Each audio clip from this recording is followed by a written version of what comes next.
আজকে হাল্লা বলে যে বিষয়গুলো নিয়ে আমরা কথা বলবো ভীষণভাবে তাৎপর্যপূর্ণ এই জায়গায় দাঁড়িয়ে, কারণ দুর্গাপুরে যে ঘটনা ঘটে গিয়েছে তার পরবর্তী ক্ষেত্রে বেশ কিছু প্রশ্ন, যে প্রশ্নগুলোর উত্তর আজকে খোঁজার চেষ্টা করব।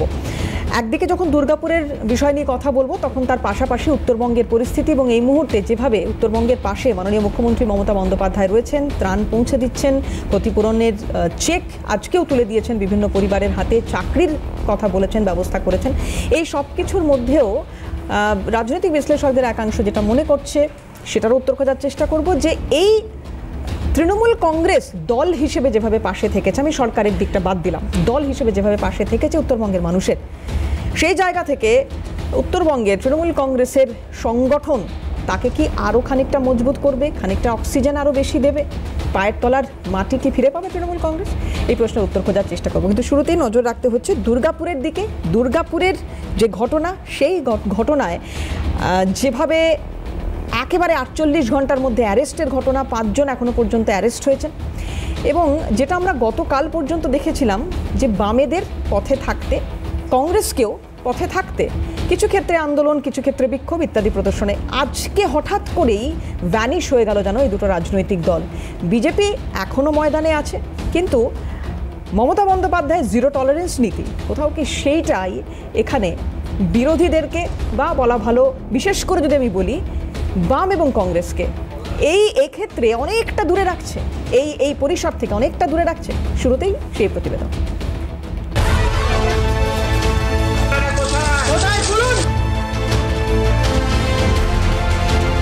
দুর্গাপুর গণধর্ষণ কাণ্ডে তোলপাড় বঙ্গ। বিরোধীরা রাজনৈতিক জমি শক্ত করতে তেড়ে ফুঁড়ে ময়দানে নেমেছে, কিন্তু এই ঘটনাকে কেন্দ্র করে বিরোধীদের অবস্থান নিয়ে একাধিক প্রশ্ন উঠতে শুরু করেছে। তার আগে বলে রাখা ভালো, দুর্গাপুরের ঘটনার সঙ্গে আরজি করের ঘটনাকে মিলিয়ে দিলে চলবে না। দুর্গাপুরের বেসরকারি হাসপাতালের ক্যাম্পাসের বাইরে ঘটেছে গণধর্ষণের ঘটনাটি। অভিযোগ দায়ের হতেই তৎপর পুলিশ। এখনো পর্যন্ত 5 জন অভিযুক্তকে গ্রেফতার করেছে পুলিশ। জোর কদমে চলছে পুলিশি তদন্ত। এই পরিস্থিতিতে বিরোধীদের দায় ঠেলাঠেলির যৌক্তিকতা নিয়েও উঠছে বিভিন্ন প্রশ্ন। তার মধ্যেও বেশি করে মাথাচাড়া দিয়ে উঠছে বিরোধীদের অবস্থান নিয়ে প্রশ্ন। কারণ ঘটনার পরদিনই ময়দানে দেখা গিয়েছিল বাম শিবিরকে, কিন্তু তারপর দিন থেকেই ময়দানে ভ্যানিশ বামেরা। রবিবার অভয়া মঞ্চের প্রতিনিধিরা দুর্গাপুরে গেলেও সেখানে বিজেপি কর্মীদের বাধার মুখে পড়তে হয়।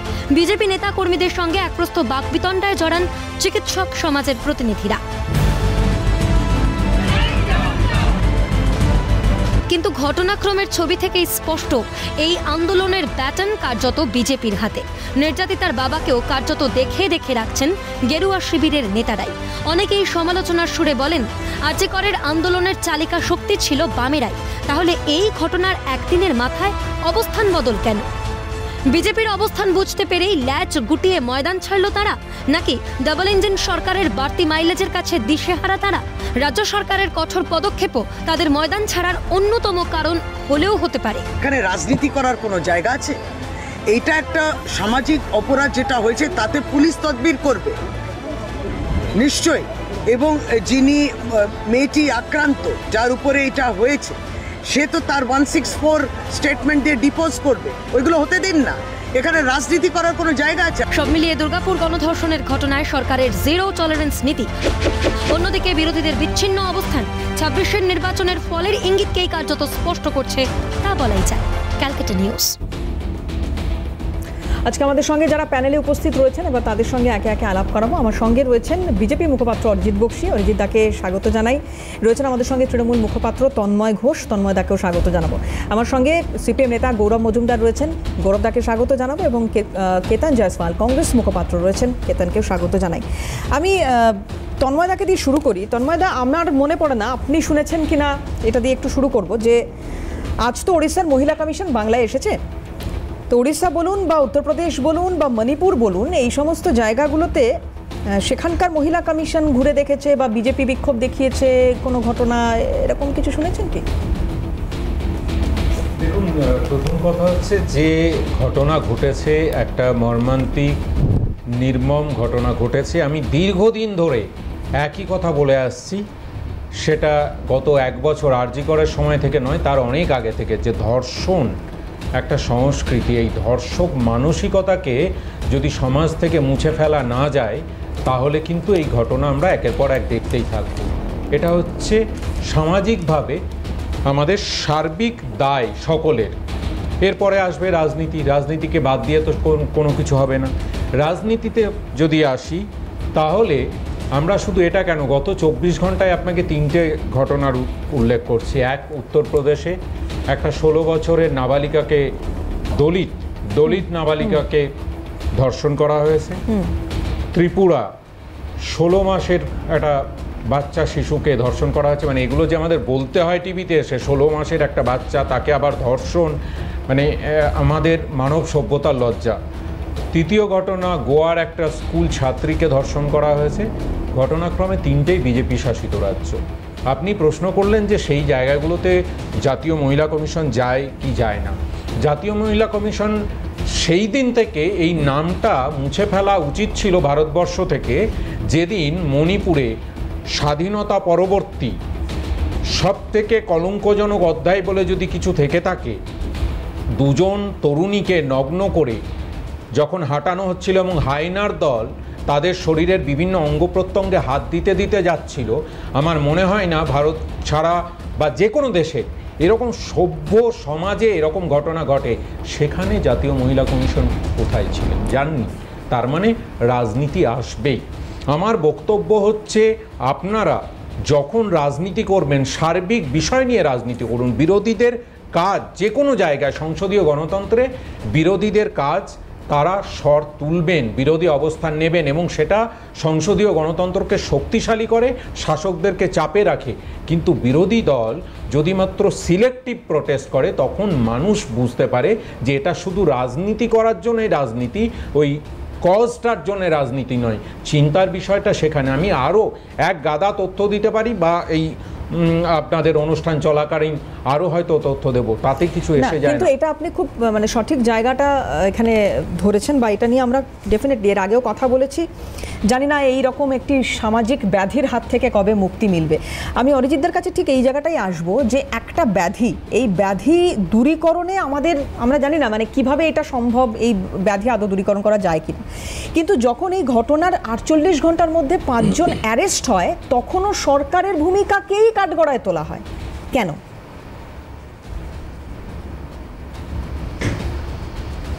বক্তব্য শুরু করার একটা অন্য আঙ্গিক ভেবেছিলাম, কিন্তু আমার পাশে বসা তৃণমূল মুখপাত্র যথেষ্ট পরিশীলিত ভাষায় খুব সুন্দরভাবে অনেক কথা বললেন, কিন্তু শুরুটাই যে কথাটা বললেন আমি এমন ধাক্কা খেয়ে গেলাম, মানে আপনি বুঝতে পারছিলেন আমি না কি বলবো ঠিক বুঝতে পারছিলাম না। উনি বললেন ধর্ষণ একটা সংস্কৃতি। আমি যদি মানে আপনারা যদি রিক্যাপ করে দেখেন, নিশ্চয়ই ইউটিউবে আপনাদের চ্যানেলে এটা আপলোড হবে। মানে তৃণমূল দল করা লোকের পক্ষেই একমাত্র কোট আনকোট এই কথা বলা সম্ভব যে ধর্ষণ একটা সংস্কৃতি। যাক, আপনি সেটাকে মডিফাই করে দিয়েছেন, কিছুটা মেকআপ দেওয়ার চেষ্টা করেছেন, আপনি ওটাকে ব্যাধি বলে জিনিসটাকে আপনি উল্লেখ করেছেন। না, এটা তো তন্ময়দাও বললেন, যেটা একটা ব্যাধি। আমি শেষ করে দিই। তন্ময়দা কি বললেন আমি শুনেছি, রিপিট করার দরকার নেই। প্রশ্ন তুলছেন অরিজিৎ, ক্লারিফিকেশনটা আমার মনে হয় নিয়ে নেওয়া উচিত বা দেওয়া উচিত তন্ময়দার। তাহলে ধর্ষণ কি ধরনের সংস্কৃতি, তাহলে উনি বলুন। ঠিক আছে, 10টা সেকেন্ড একটু নিয়ে ধর্ষণটা কোন সংস্কৃতির অঙ্গ, হ্যাঁ সেটা একটু জেনে নিন, একটু তন্ময়দার কাছে জেনে নিন। সংস্কৃতির যে সংজ্ঞা, আমার পাশে বিজেপির মুখপাত্র আছেন, তিনি সংস্কৃতি বলতে বোধহয় শুধুমাত্র নাচ গান পারফরম্যান্স, কার্নিভালের নাচ, দাদা শেষ কার্নিভালের নাচ আপনি বলেছেন তো, কার্নিভালের নাচ আমি আপনার সময় বলিনি, আপনি বলার অনেক সময় পাবেন, আপনি বলবেন, আমি চুপ থাকবো। সংস্কৃতির সংজ্ঞা হচ্ছে যাপন, একটা মানুষ যেভাবে জীবনকে যাপন করে সেটাকে সংস্কৃতি বলে। নাচ গান কবিতা আবৃত্তি যাত্রা নাটক এইটা শুধু সংস্কৃতি নয়, সংস্কৃতির আক্ষরিক অর্থে এটা মানে। তো যারা এই যাপনটা করে, যাদের কাছে মহিলা একটা পণ্য ভোগ্য বস্তু, একটা মাংসর পিণ্ড, তাদের জীবনের যাপনটা তাদের কাছে ওটাই সংস্কৃতি। সংস্কৃতির শব্দর মানেটা একটু বুঝতে হবে। না হল্লা বলে প্যারালালি যদি পাশে আপনি একটা সুনীতি কুমার চট্টোরাজের একটা ভলিউম যেটা যদি দিয়ে রাখেন, তাহলে সাধারণ মানুষের বুঝতে সুবিধা হবে যে ধর্ষণটাও কোনো না কোনো ব্যাখ্যায় বাংলা বা তদূর্ধ্ব কোনো বিশেষ বৈশিষ্ট্যময় ব্যাখ্যায় সেটাও সংস্কৃতির অঙ্গ। যাই হোক, সংস্কৃতি বলতে তো আমরা পশ্চিমবঙ্গে যেটা বলছিলাম কার্নিভালে নাচ বুঝি, ওই যে হাত ধরে দুলে দুলে দুলে নাচ। উত্তরবঙ্গের মানুষ মরছে, ভেসে যাচ্ছে, পশু ভেসে যাচ্ছে, মানুষ মরে যাচ্ছে, বাড়ি চাপা পড়ে মরছে, হাত ধরে দুলে দুলে নাচ, ওটাই পশ্চিমবঙ্গের সংস্কৃতি। যাই হোক, এখন কথা হচ্ছে মূল বিষয়ে আসি। প্রথমেই উনি আলোচনাটা শুরু করেছিলেন সঞ্চালিকা দুর্গাপুর নিয়ে। তা আলোচনাটা অলরেডি একটা ন্যাশনাল অ্যাসপেক্ট পেয়ে গেছে। উত্তরপ্রদেশ ঘুরে এসছে, ত্রিপুরা ঘুরে এসছে, মণিপুর ঘুরে এসছে। আমি বাবা বাঙালি মানুষ, আমি বাংলাতেই থাকি, অত দূরে না গিয়ে আজকের দুটো কথা বলি। আজকের পশ্চিমবঙ্গের ওই উনি যে সংস্কৃতিটার কথা বললেন, আজকের পশ্চিমবঙ্গের আজকের দিনে সংস্কৃতি হলো গার্ডেন রিচে নাবালিকা, ওই যে উনি কষ্ট পাচ্ছিলেন ওই রকম নাবালিকা, গার্ডেন রিচে ওই রকম একজন নাবালিকা ধর্ষণের এফেক্টে অন্তঃসত্ত্বা। দুই, প্রথমটা তো বললাম, দ্বিতীয়টা আরও ইন্টারেস্টিং। দ্বিতীয় হচ্ছে কয়েক মাস, হাতে গোনা 1.5-2-2.5 মাস আগের ম্যাঙ্গো মডেল, ওই যে সংস্কৃতির কথা বলছিলেন, সত্যি ওনাদের ব্যাখ্যায় এগুলো সংস্কৃতিই বটে। ম্যাঙ্গো মডেল, মনোজিৎ, কসবাকাণ্ড, আজকে হয়ে গেল জামিন। কার জামিন হলো?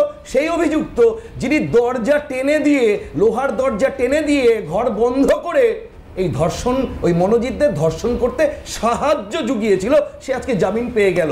এমন পুলিশ বাহিনী, পুলিশ মন্ত্রীর, এমন মুখ্যমন্ত্রীর ট্রেনিং, এমন কেস ডায়েরি সাজানো যে চার্জশিট হতে না হতে জামিন নিয়ে তারা ড্যাং ড্যাং করে বেরিয়ে যায়। তো এই হচ্ছে সংস্কৃতি। দেখুন, সংস্কৃতির কথা যদি বলেন, আজকে যে ঘটনাটা ঘটেছে, আমরা মুখ্যমন্ত্রী, তিনি তো আমাদের সবার মুখ্যমন্ত্রী, এটা তো অস্বীকার করার জায়গা নেই।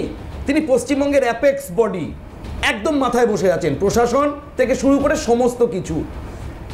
বারে বারে আমরা একটাই কথা বলছি, আমি আপনার সাথে একমত হই, সঞ্চালিকার সাথে একমত হয়ে বলছি, ধর্ষণ একটা সামাজিক ব্যাধি। প্রতিটা সভ্যতায় এই সামাজিক ব্যাধি কোথাও বেশি কোথাও কম রয়েছে। যদি তা না থাকতো, আগেকার আইপিসি বা বর্তমানের বিএনএসে তো ধর্ষণের শাস্তি বলে কিছু থাকতো না। আমি একমত, ধর্ষণ একটা সামাজিক ব্যাধি।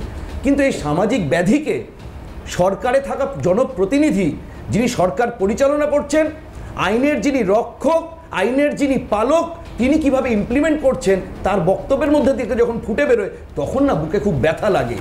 যেমন ভাবে আমি অপরাধী ধরা পড়বে, দেখুন সেটা স্বাভাবিক, এটা নিয়ে ঢাক পিটিয়ে বলে তাতে এক্সট্রা কিছু অ্যাড হয় না। পুলিশের কাজ করেছে, অপরাধীকে না ধরতে পারাটা ব্যর্থতা, অপরাধীকে ধরাটা তার ডিউটি। যে কথাটা বলছিলাম, দুর্গাপুরের যে ঘটনা ঘটেছে, মুখ্যমন্ত্রীর প্রথম বক্তব্য কি ছিল? উনি কি বলেন? উনি বলতেই পারতেন, উনি বলছেন যে নিন্দনীয়। আমি একটা অদ্ভুত কথা বললেন, আমি সাপোর্ট করি না। আমি তো বুঝতে পারছি না কোন সুস্থ মনের মানুষ ধর্ষণকে সাপোর্ট করে, যে ওটা নাকি আলাদা করে বলতে হচ্ছে আমি সাপোর্ট করি না। আপনি যদি বক্তব্যগুলো সেদিন দেখেন, বা আমি পড়ে শোনাতে পারি, আমি পড়ে শুনিয়ে সময় নষ্ট করব না, ছোট্ট দুটো জিনিস অ্যাড করি। উনি প্রথম দিনেই কি বলে দেন? প্রতিটা কেসে উনি এটা করেন, প্রতিটা কেসকে ডাইভার্ট করার চেষ্টা করেন। প্রথম দিন উনি কি বললেন? রাত্রি 12:30টার সময় যদি কেউ বেরিয়ে যায়, পুলিশ কি করবে? আরে এ কি কথা? মানে রাত 12:30টার সময় মহিলারা পশ্চিমবঙ্গের রাস্তায় বেরোবে না? ধর্ষণ তো দিন দুপুর বেলাও বহু ক্ষেত্রে হয়েছে।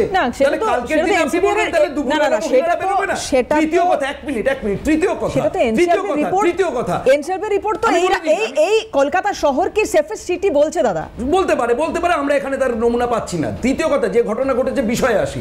তৃতীয় কথা, যখন ওই মেডিকেল কলেজ তার ফুটেজ পাবলিশ করলো, কি দেখা গেল?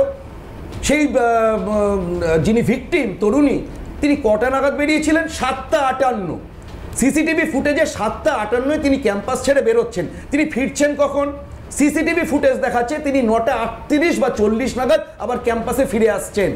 তাহলে কোনো কিছু না জেনে, অবিবেচকের মতো, দায়িত্ব জ্ঞানহীনের মতো এবং মূর্খের মতো এই ধরনের কমেন্ট করে প্রথম থেকে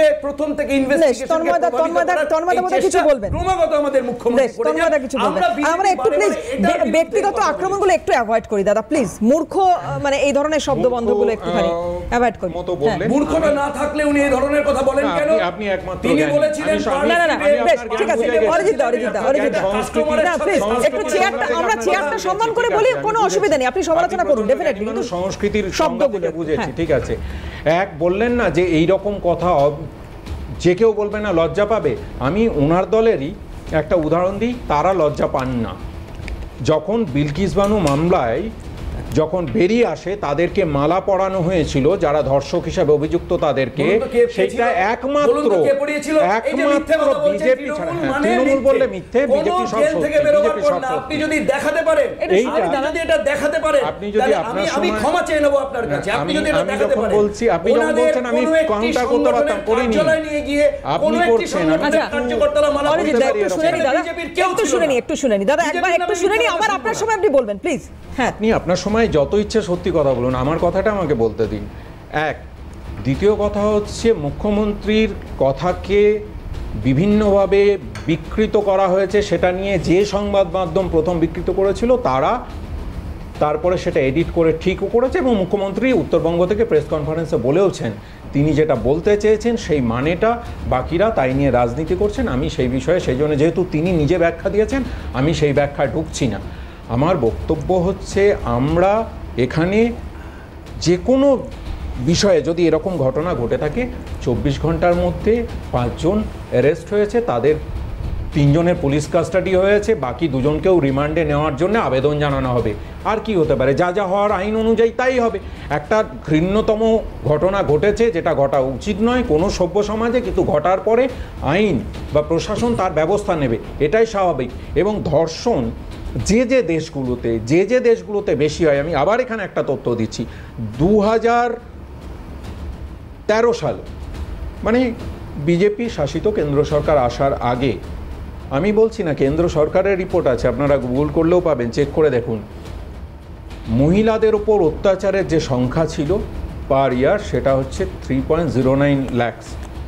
সেইটা 2022-এর রিপোর্টটা 44% বেড়েছে, মহিলাদের উপর অ্যাট্রোসিটি 44% বেড়েছে, চেক করে নেবেন।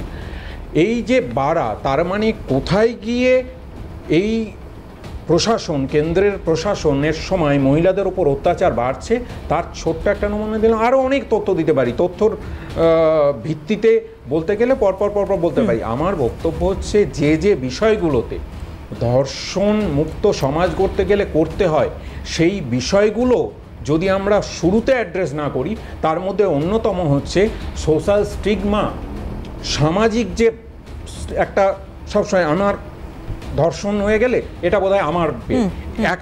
দ্বিতীয় হচ্ছে রিট্যালিয়েশন, আমি আসছি, রিট্যালিয়েশন মানে সে প্রত্যাঘাত করবে না তো, যার বিরুদ্ধে বলবো সে প্রত্যাঘাত করবে না তো, কেন? এগুলো একটা করে উদাহরণ দেবো, তারপরে বুঝতে পারবেন। তৃতীয় হচ্ছে টাফ জুডিশিয়াল প্রসেস, এবং তার উপর মানুষের বিশ্বাস থাকা। এবং চতুর্থ সবথেকে ইম্পর্টেন্ট শেষে হচ্ছে যে সার্বিক একটা সচেতনতা। এবং আর একটা আছে ম্যারিটাল রেপ, যেটা নিয়ে আমরা কথাই বলি। আমি বিষয় বলছি। এবার এই যে প্রথম বিষয়টা বললাম যে সোশ্যাল স্টিগমাটা কোনখান থেকে হয়? স্টিগমাটা এখান থেকে হয়, ভারতবর্ষের যে সংস্কৃতি, সেখানে মার্কেন্ড পুরাণে পরিষ্কারভাবে একটা লাইনে লেখা আছে যে যিনি দেবী বলছেন যে এই জগতে সব আমি বাদ দিয়ে আর কিছু নেই। সেই সংস্কৃতিকে বহন করে চলা হিন্দু হৃদয় সম্রাট বিজেপি, যারা ওমেন এম্পাওয়ারমেন্টের কথা বলে, তারা সেই দেশে এসে আফগানের তালিবান রিগ্রেসিভ একটা পলিটিক্স যারা করে, তাদেরকে আপনার মতো সাংবাদিক এখানে বসে আছেন, তাদেরকে ডাকা হয় না। এইটা হচ্ছে সোশ্যাল স্টিগমা। একটা উদাহরণ দিলাম। বেশ, আমি একটা ব্রেক নিতে হবে দাদা, একটা ব্রেক নিতে হবে, খুব দ্রুত বিরতির পরে ফিরে আসবো এবং বাকি যে দুজন এখানে রয়েছেন আমাদের অতিথি, তাদের কাছে যাব, তারা কিভাবে দেখছেন এই বিষয়টিকে এবং কোথায় তারা আজকে এই ময়দানে বিরোধীরা বিক্ষোভ দেখাচ্ছেন কিন্তু সেখানে শুধু বিজেপিকে দেখা যাচ্ছে। খুব দ্রুত ফিরছি। প্রথম দিন গৌরব দাদের একটু পথে দেখা গিয়েছিল, তারপরে কোথায় আপনারা গৌরবদা?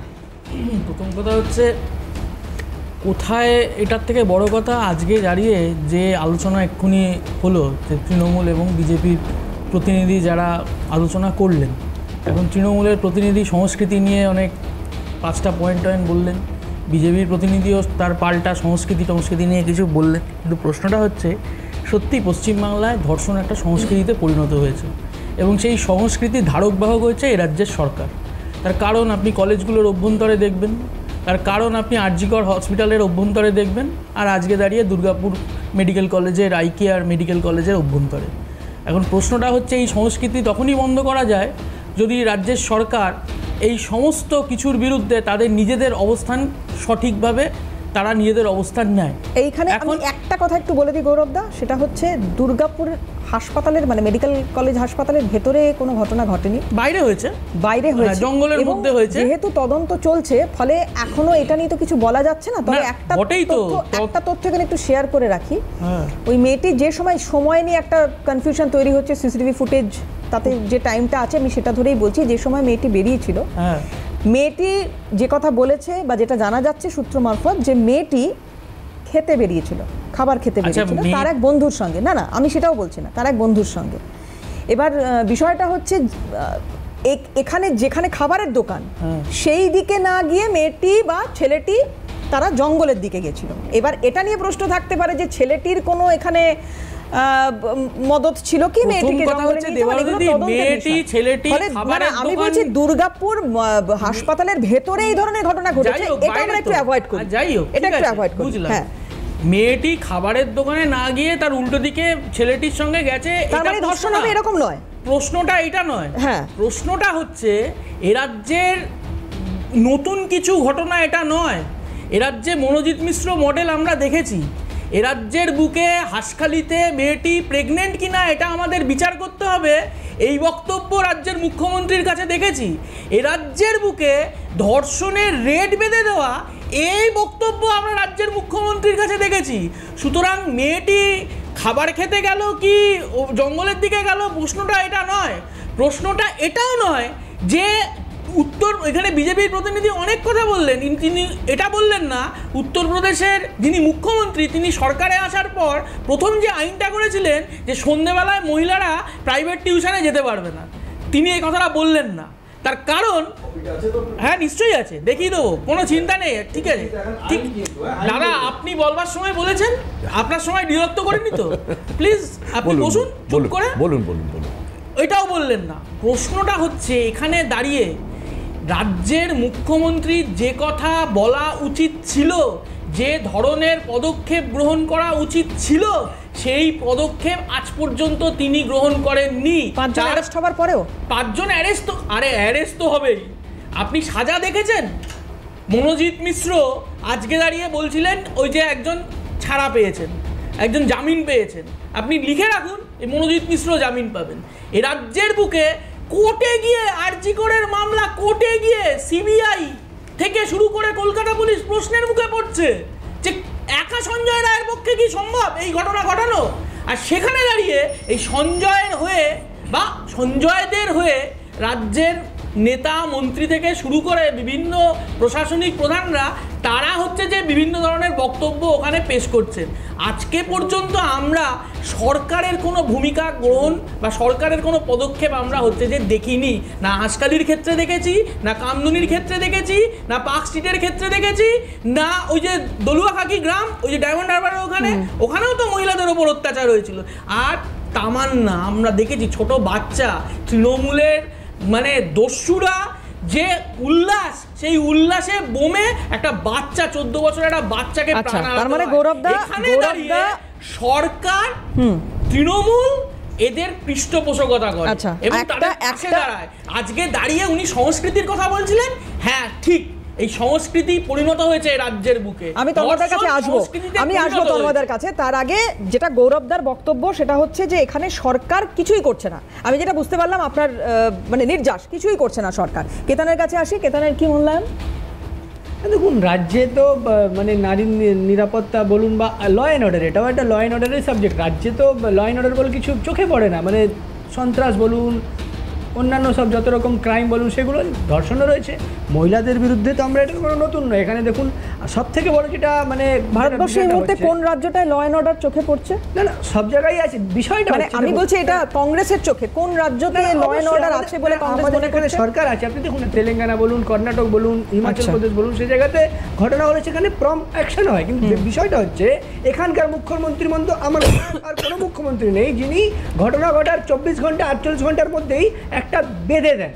লিড করে দেন ইনভেস্টিগেশনকে। কি না, ওর কোনো সম্পর্ক ছিল, ও প্রেগনেন্ট ছিল, ওর তো এই বিষয় ছিল, ও তো রাত্রির 12টার সময় পরে বেরিয়েছিল, হতেই পারে। তো বিষয়টা হচ্ছে যে রাজ্যের মুখ্যমন্ত্রী বা পুলিশ মন্ত্রী যিনি ইনভেস্টিগেশনটা এখনও চলছে সেখানে সেটাকে লিড করে দিলেন, একটা কনক্লুশন বেঁধে দিলেন, পুলিশ কি পারবে তার থেকে ভিন্ন তার ইনভেস্টিগেশনের রিপোর্ট দিতে?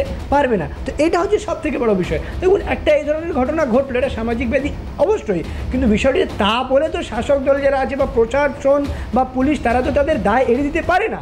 বিষয়টা হচ্ছে যে তাদের কনভিকশন করাতে হবে, তাদের সাজা দিতে হবে। পুলিশের যে ভয়, আইনের যে ভয়, সে ভয়টা সমাজের মধ্যে থাকতে হবে যে না, এই ধরনের এটা নজির পেশ করতে হবে যে হ্যাঁ, আপনি বলুন না লাস্ট 3-4-5 বছরের মধ্যে বা এই সরকার যতদিন চলছে একটা কোনো রকম একটা নজির আছে? নেই। বরঞ্চ এই নজিরগুলো আছে যে আরজি করে ঘটনায় এতগুলো লোক, মানে শুধু রেপের ঘটনা বলছি না, তার পেছনে যে ব্যাকগ্রাউন্ডগুলো ছিল, ওই যে সঞ্জীব ঘোষ অ্যারেস্ট হলো, সেখানে নানা রকম যে কৃতিগুলো চলছিল, কোনো কিছু শোনা যাচ্ছে না। তার মানে নজির তৈরি করতে হবে, অপরাধীদের মধ্যে ভয় ধরাতে হবে, তাহলে এই ধরনের অপরাধ বন্ধ হবে। আমি তন্ময়দার কাছে আসবো, কিন্তু তার আগে সুকান্ত মজুমদারের একটা রিয়াকশন খুব দ্রুত একটু শুনি। আমি তন্ময়দার কাছে আসবো। কি বলেছেন বিজেপির প্রাক্তন রাজ্য সভাপতি মাননীয় কেন্দ্রীয় মন্ত্রী, দেখাই একটু। পুলিশ কাজ করছে না তো ঠিক মতো, এমনিতে যারা ধরা পড়েছে তাদের নামগুলো দেখেই তো পুলিশ পেছন দিকে চলে যাচ্ছে, ধরবো কি ধরবো না ভাবছে, কারণ ওদের ক্ষেত্রে ধরার ক্ষেত্রে দিদিমণি নিষেধ আছে।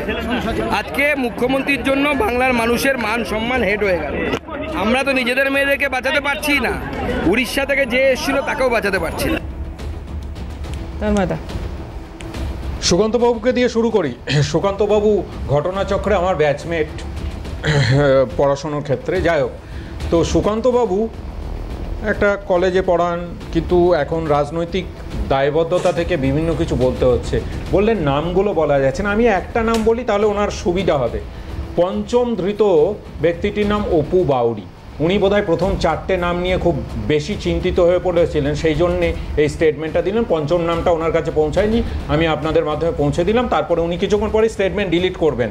ওটা উনি গত 6 মাসে বারবার করেছেন, অনেকবার করেছেন। আমি নিজে একবার ওনার টুইটকে কোট করেছিলাম, তারপরে টুইট ডিলিট করেছেন, অনেকবার করেন।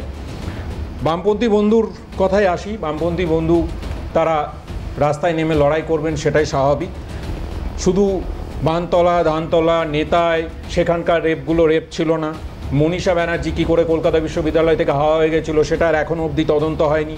আরজি করে গল্পের গরু, আমি শেষ করে নিই, আমি প্রথমেই বলেছি 31টা কেন 1031টা করুন, আমি করে নি, আমি শেষ করে নি, আমি বুঝেছি, আমি শেষ করে নি, আমি জানি মুখ্যমন্ত্রী আপনার দলের নেত্রী করেছেন। সেই 31টা কমিশনের রিপোর্টটা কোথায়? বেশ, গৌরবদা প্লিজ গৌরবদা শেষ করে নি, আমি শেষ করে নি, আমরা ব্রেকে যেতে হবে, প্লিজ ব্রেকে যেতে হবে। হ্যাঁ, একটু তন্ময়দার উত্তর দিন প্লিজ। গৌরবদা আপনাদের এমনিতেও শোনার লোক কেউ নেই, এই তিনটে বলা তন্ময়দা স্পেসিফিক ঠিক আছে, শূন্যতে আমাকে বলে নি শূন্য নিয়ে গর্বিত তো। আচ্ছা, ওনারা শূন্য নিয়ে, ওরা শূন্য নিয়ে গর্বিত, ওনারা শূন্য নিয়ে গর্বিত, ঠিক আছে, একটু বলেন।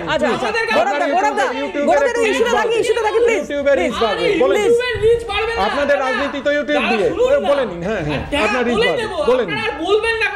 হ্যাঁ, আমরা তো মানুষের জন্য বলি, মানুষ শোনে, ওই জন্য তো শুনুন। আচ্ছা, না আমি আর সময় দিতে পারবো না, প্লিজ আমাকে একটা ব্রেক নিতে হবে, প্লিজ আমাকে একটা ব্রেক নিতে হবে। খুব দ্রুত বিরতির পর ফিরে এসে এই যে মানুষের কথা বলার কথা বলছেন না তন্ময় দ্বারা, মানুষের কথা বলতে এবং মানুষের পাশে দাঁড়াতে মুখ্যমন্ত্রী পৌঁছে গিয়েছেন উত্তরবঙ্গে। ত্রাণের কথা নতুন করে বলছি না, চাকরি ইত্যাদি আমি আর বলছি না নতুন করে, কিন্তু এটা নিয়েও কি কোনো রাজনীতির অবকাশ রয়েছে? যদি থাকে তাহলে কি, কেন, কোথায়? খুব দ্রুত ফিরছি বিরতির পর, সঙ্গে থাকুন।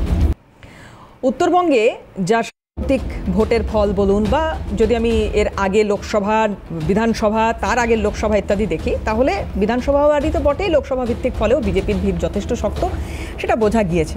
কিন্তু কিছু বাই ইলেকশন বা সাম্প্রতিক কিছু ঘটনায় তৃণমূল কংগ্রেসও তার পায়ের তলার যে মাটি বা জমি, সেটা যে অনেকটাই শক্ত করতে চাইছে বা করতে পেরেছে, সেটাও প্রমাণিত হয়েছে।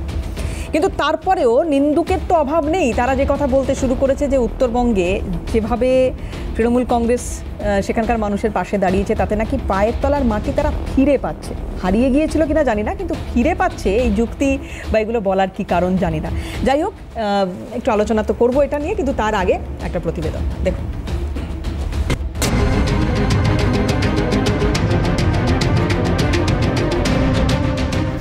বিপর্যস্ত উত্তরবঙ্গ।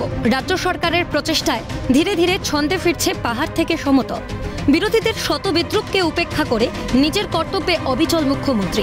তবে শুধু দুর্যোগে কেন, উত্তরবঙ্গকে বরাবরই আগলে রেখেছেন রাজ্যের প্রশাসনিক প্রধান। উত্তরবঙ্গের ভোট ব্যাংক সে অর্থে রাজ্যের শাসক দলের দিকে না থাকলেও উন্নয়নের নিরিখে কোনো বৈষম্য করেননি মুখ্যমন্ত্রী। উত্তরবঙ্গে যথেষ্ট ভিত শক্ত পদ্ম শিবিরের, কিন্তু উত্তরবঙ্গের বিপর্যয়ের পর সেই অর্থে তো গেরুয়া নেতাদের কার্যক্রম নজর কাটছে না। বন্যা বিধ্বস্ত পরিস্থিতির পরিদর্শনে গিয়ে সর্বহারাদের হেনস্থার মুখে পড়তে হয় বিজেপি সাংসদ খগেন মুর্মু থেকে বিজেপি বিধায়ক শঙ্কর ঘোষকে। তারপর তিস্তা তোর্ষা দিয়ে বহু জল গড়িয়েছে। ধীরে ধীরে বদলাচ্ছে উত্তরবঙ্গের রাজনৈতিক সমীকরণও। আর এখানেই রাজনৈতিক বিশ্লেষকদের প্রশ্ন, উত্তরের দুর্যোগ মেরামত করবে তৃণমূলের ভোট বিপর্যয়? তবে এক নজরে দেখে নেওয়া যাক গত 7 বিধানসভা ও লোকসভা নির্বাচনে কোন শিবির উত্তরবঙ্গের কোন আসনে এগিয়েছিল। মালদা দক্ষিণ লোকসভা কেন্দ্রের অন্তর্গত 7টি বিধানসভায় লোকসভা নির্বাচনের নিরিখে 4টি আসনে এগিয়েছিল কংগ্রেস, 3টি আসনে এগিয়েছিল বিজেপি। লোকসভায় এই কেন্দ্রে জয় হাসিল করে কংগ্রেস। মালদা উত্তর লোকসভা কেন্দ্রের অন্তর্গত কেন্দ্রগুলিতে 3টি আসনে এগিয়েছিল বিজেপি, 3টি আসনে কংগ্রেস এবং 1টি আসনে তৃণমূল। এই আসনেই জয়লাভ করেন বিজেপির খগেন মুর্মু। দার্জিলিং জেলা পাহাড়ে সেই অর্থে দাঁত ফোটাতে পারেনি তৃণমূল। 7টির মধ্যে 6টিতেই এগিয়ে বিজেপি, শুধুমাত্র চোপড়া তৃণমূলের দখলে। জলপাইগুড়ি জেলার বিধানসভার নিরিখে 7টির মধ্যে 4টিতে তৃণমূল, 3টিতে বিজেপি। মুর্শিদাবাদে 22টি বিধানসভার মধ্যে তৃণমূলের দখলে 20টি, বাকি 2টি বিজেপির দখলে। অন্যদিকে বিধানসভা নির্বাচনে আলিপুরদুয়ার জেলার 5টি আসনেই জয় ছিনিয়ে নেয় বিজেপি। পরবর্তীতে আলিপুরদুয়ারের বিধায়ক সুমন কাঞ্জিলাল তৃণমূলে যোগ দেন। পরবর্তীতে 24-এর মাদারিহাট বিধানসভার উপনির্বাচনে জয়লাভ করে তৃণমূল। পাশাপাশি কোচবিহারের লোকসভা ফলের নিরিখে তৃণমূল 4টি আসনে এগিয়ে, বিজেপি এগিয়ে 3টি আসনে। ক্যালকাটা নিউজ। 5টা জেলার পরিসংখ্যানের ওপর ভিত্তি করে, যদিও এই আলোচনা করলে সেটা সম্পূর্ণ হবে না, কিন্তু যতটুকু তথ্য এই মুহূর্তে দেখালাম আপনাদের এবং এই গ্রাফিক্যাল প্রেজেন্টেশনের মাধ্যমেই একটুখানি এটা নিয়ে আলোচনা করব। আমি তন্ময়দার কাছে আসি। দাদা, এটা বলার একটা অবকাশ তৈরি হচ্ছে, কিন্তু সেটা কেন? এমনটা তো হওয়ার কথা ছিল না যে এটা নিয়ে এইরকম চর্চা হবে। তাহলে কি এই যে ফল যেটুকু আমরা দেখালাম এই 5টা জেলা নিয়ে, এই ফলটাই কি এই ধরনের আলোচনাকে সামনে আনছে?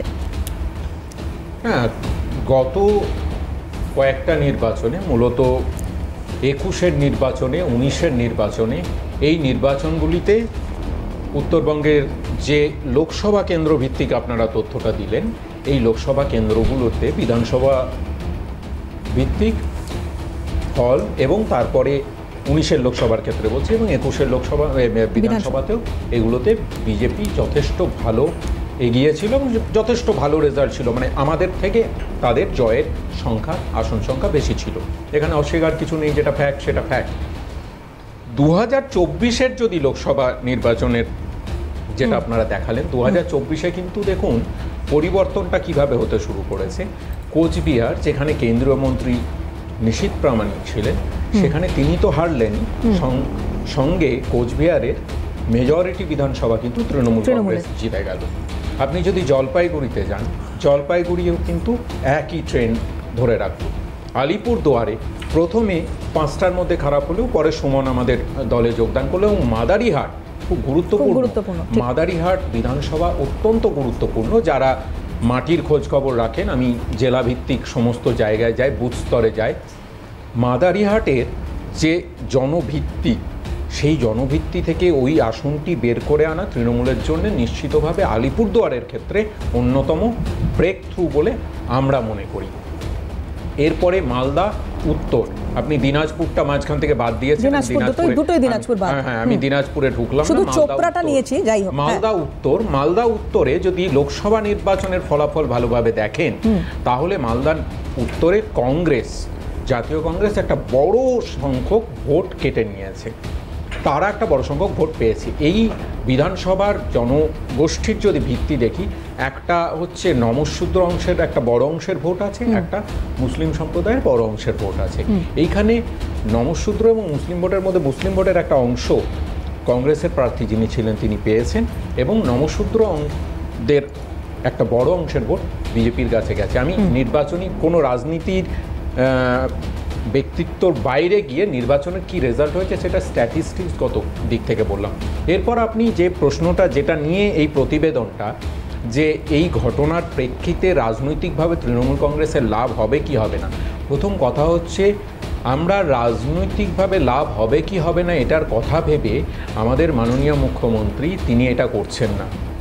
তার অতি বড় শত্রু বা অতি বড় বিরোধীও এটা বলতে পারবেন না যে তিনি মানুষের সঙ্গে থেকে রাজনীতি করেন না। গত 5 দশক ধরে তার যে রাজনীতির ইতিহাস সেটা নিশ্চিতভাবে মানুষের পাশে থেকে রাজনীতি করার ইতিহাস, এইটা আশা করি সকলে জানেন।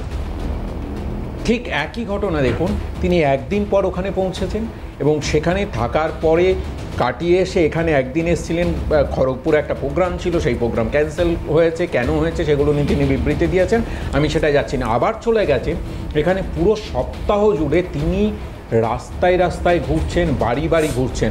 আপনি আমাকে এরকম প্রাকৃতিক বিপর্যয় ঘটে, সারা ভারতবর্ষের বিভিন্ন সময়তেই ঘটে, আপনি আমাকে সাম্প্রতিককালে উদাহরণ দিন কোন রাজ্যের মুখ্যমন্ত্রী, অন্যান্য নেতা কর্মী, আমি তাদের কথাতে ঢুকলামই না, কারণ যেদিন ঘটনা ঘটে সেই দিনই আমাদের দলের সর্বভারতীয় সাধারণ সম্পাদক অভিষেক বন্দ্যোপাধ্যায়ের পক্ষ থেকে নির্দেশ গেছিল, আমাদের দলের পক্ষ থেকে প্রত্যেকটা জায়গায় পৌঁছে গেছে।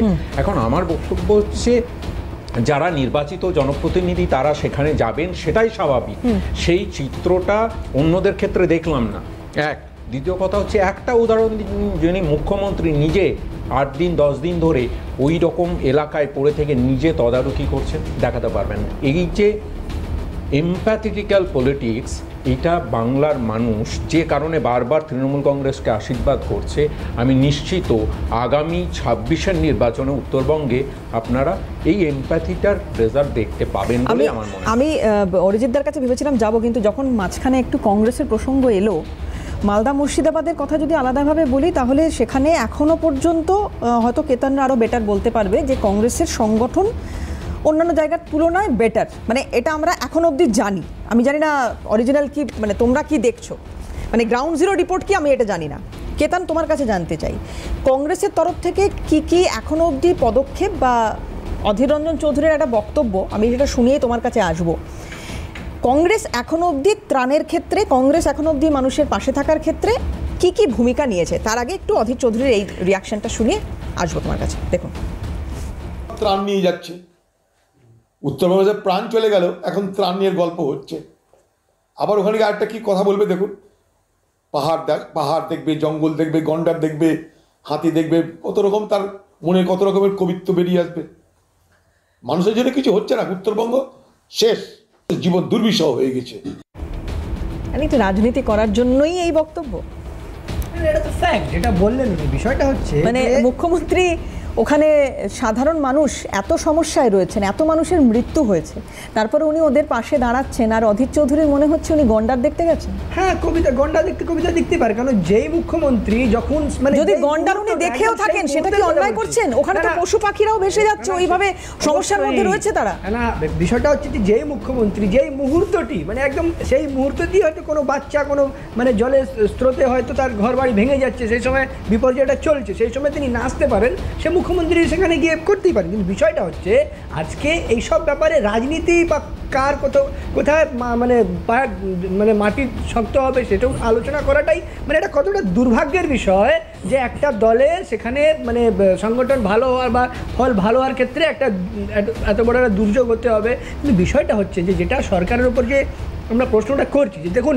এত বড় একটা প্রাকৃতিক এটা মানে দুর্যোগ হয়েছে, সেটা কেউ আটকাতে পারে না। কিন্তু আজকাল তো পূর্বাভাস ছিল, মোটামুটি হাওয়া সব বলেই দিয়েছিল যে কত পরিমাণে হতে পারে সব, কিন্তু সেই জায়গা থেকে কি মানুষকে মানে ঘর বাড়ি শিফট করতে পারবো, কিন্তু সেখানকার মানুষকে কি নিরাপদ কোনো জায়গায় স্থানান্তর করা হয়েছিল?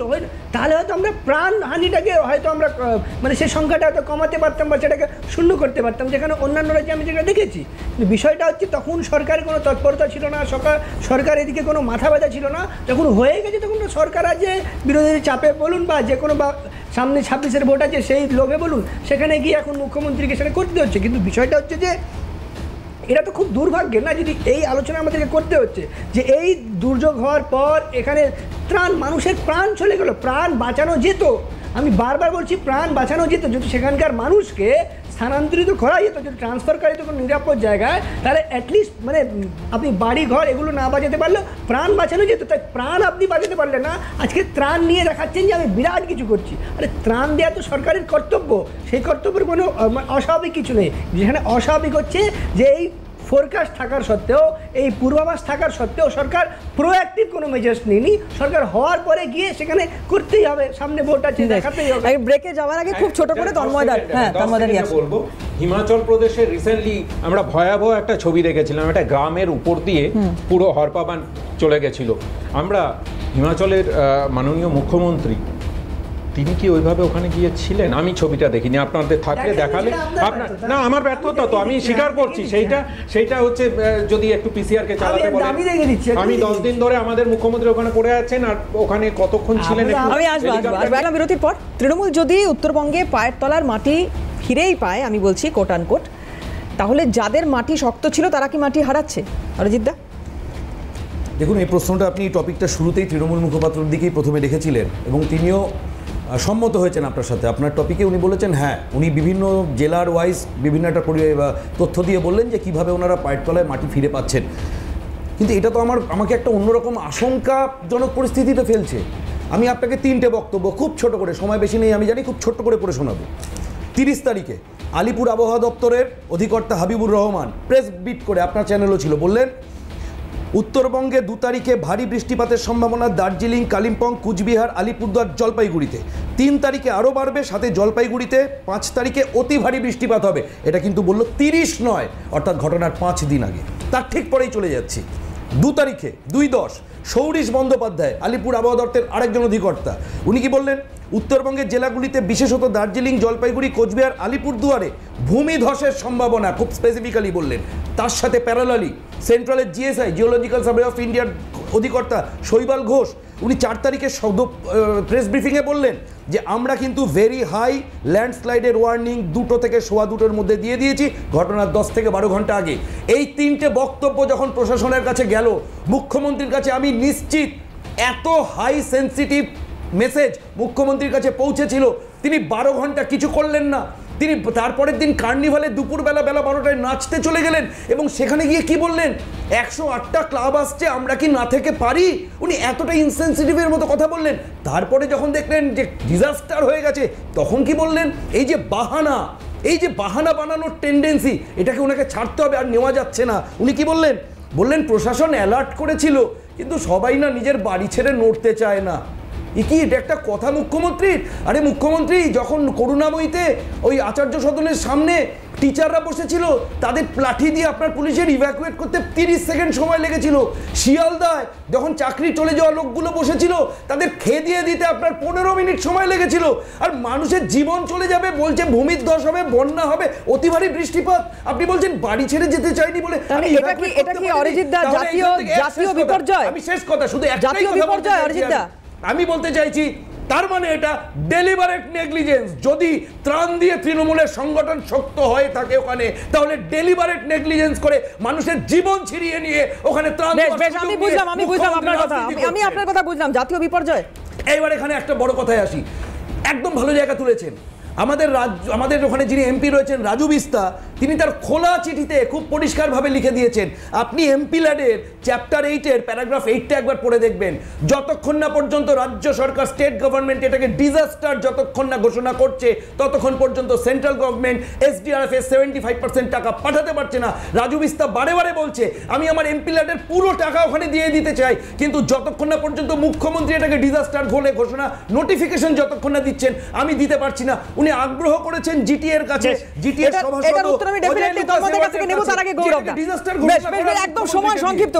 সেটা হচ্ছে যে মুখ্যমন্ত্রী ওখানে রাজনীতি করতে যাননি, ওখানে উনি সামাজিক কাজ করতে গেছেন। তাহলে মুখ্যমন্ত্রী তো সামাজিক সংগঠনের লোক না, সেজন্য সামাজিক কাজ করতে গেছে, রাজনীতি করতে যায়নি। আমার প্রথম প্রশ্ন, মুখ্যমন্ত্রী যাওয়ার প্রয়োজন হলো কেন? ওখানে তো উত্তরবঙ্গ উন্নয়ন মন্ত্রী আছেন, তিনি ওই কোচবিহারের MLA, তিনি কোথায়? তিনি নেই কেন? উত্তরবঙ্গ উন্নয়ন মন্ত্রী, তার কি ভূমিকা? সেই ভূমিকা প্রশ্নের মুখে আসবে না। দ্বিতীয় কথা, এই যে তন্ময়দা বললেন না, এই যে দার্জিলিং থেকে শুরু করে এবারে মালদা অবধি সুন্দর বিশ্লেষণ করে দিলেন, কিন্তু প্রশ্নটা হচ্ছে মালদার গঙ্গা ভাঙন থেকে শুরু করে আজকে দার্জিলিংয়ের যে পাহাড়ের ধস, উত্তরবঙ্গে বিজেপির এমপি 2 জন, তৃণমূলের এমপি 2 জন, বিজেপি তৃণমূলের এতগুলো এমএলএ, তারা একদিনের জন্য এই যে রাজ্যের বিধানসভায় আলোচনা করেছেন এই গঙ্গা ভাঙন থেকে শুরু করে পাহাড়ের ধস নিয়ে, বা কেন্দ্রীয় সরকারের কাছে কোনো দাবি জানিয়েছেন যে এই যে ঘটনাগুলো ঘটছে যেখানে মানুষ আজকে মরণাপন্ন, যার জমি ভেসে যাচ্ছে, বাড়ি ভেঙে যাচ্ছে, দুধিয়া ব্রিজ শুধু রং হয়েছে, তার কিচ্ছু হয়নি। উনি বলছিলেন না যে উত্তরবঙ্গে এত উন্নয়ন, আরে দাদা আপনার পৌরসভার যে পৌরপ্রধান সেও নদীর পার বিক্রি করে দিয়েছে কোটি কোটি টাকায়, আপ নদীর চর বিক্রি করে দিয়েছে মাল নদীতে নবমীর দিন ওখানকার এক্সিকিউটিভ ইঞ্জিনিয়ার প্রাণে বেঁচেছেন ওই হরবা বানের জন্য। আজকে আপনি এইসব দেখাচ্ছেন। আসলে মুখ্যমন্ত্রী তো এই কথাই বলেন, দক্ষিণবঙ্গে বন্যা হলে ডিবিসি দেখান আর উত্তরবঙ্গে বন্যা বিপর্যস্ত হলে ভুটানকে দেখান।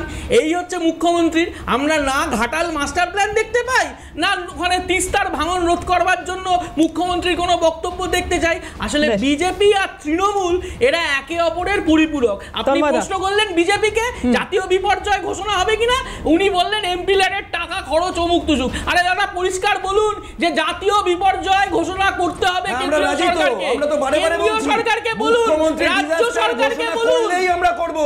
আরে হয় না, আপনারা দাবি করবেন না, তার কারণ আপনারা দাবি করলে এখানে মমতা ব্যানার্জি বিপদে পড়ে যাবে। আপনারা চান না যে আপনারা চান না মমতা ব্যানার্জি বিপদে পড়ুক। একটু স্পেসিফিক করি আলোচনাটাকে। আমি তন্ময়দাকে দিয়ে শেষ করব প্লিজ, তন্ময়দাকে দিয়ে শেষ করব প্লিজ, একদম 30 সেকেন্ড দাদা। বাকি সকলে সবার মতো বললেন। আসলে মানুষের জন্য কেউ চিন্তা করছেন না, এখানে বসে চিন্তা করছেন। এই দেখুন আপনারা বলেছেন আমার মুখ্যমন্ত্রী আছেন, দিনের শেষে মমতা বন্দ্যোপাধ্যায় একজন টুইট করছেন, একজন মুখ্যমন্ত্রীর পাশে দাঁড়ালেও কি সমস্যা? মুখ্যমন্ত্রীর পাশে দাঁড়ালেও সমস্যা? মানুষের জন্য মমতা বন্দ্যোপাধ্যায়, সেটা আবার 26-এ দেখে যাবেন। ও 26 দরকারই নেই। আচ্ছা 26 ওদের দরকারই নেই, ছেড়ে দিন। ওরা সন্ন্যাস নিয়ে নিয়েছে, ওরা রাজনীতি সন্ন্যাস নিয়েছে। এখন হচ্ছে ভারত সেবাশ্রম সংঘ খুলবে, সিপিআইএম নতুনভাবে ভারত সেবাশ্রম সংঘ খুলবে। ঠিক আছে, অন্য সংগঠনকে টেনে আর তাদের নাম নষ্ট করবেন না। বেশ, আজকে সময় শেষ। প্রত্যেককে ধন্যবাদ সময় দেওয়ার জন্য, এবং আপনারা আমাদের সঙ্গে ছিলেন ক্যামেরার উপর থেকে, আপনাদেরও ধন্যবাদ। শেষ করবো, অন্যান্য খবরের জন্য চোখ রাখুন CNN।